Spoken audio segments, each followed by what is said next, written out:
Senta aqui neste banco, pertinho de mim, vamos conversar. Será que você tem coragem de olhar nos meus olhos e me encarar?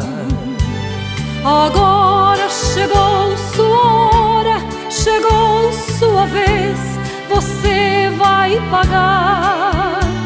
Eu sou a própria verdade, chegou o momento, eu vou te julgar. Pedi pra você não matar, nem para roubar, roubou e matou.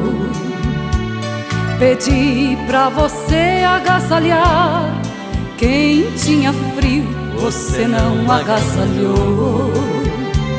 Pedi pra você não levantar, falso testemunho você levantou. A vida de muitos coitados você destruiu, você arrasou. Meu pai lhe deu inteligência para salvar vidas, você não salvou. Em vez de curar os enfermos, armas nucleares você fabricou. Usando sua capacidade, você destruiu e se condenou. A sua ganância foi tanta que a você mesmo exterminou.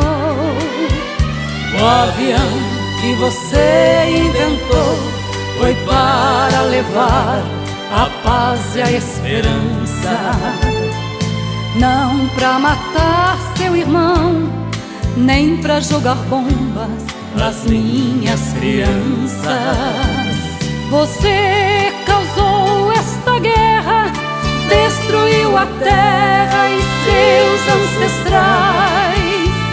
Você é chamado de homem, mas é o pior dos animais. Agora que está acabado pra sempre, quero ver se você é culpado ou inocente.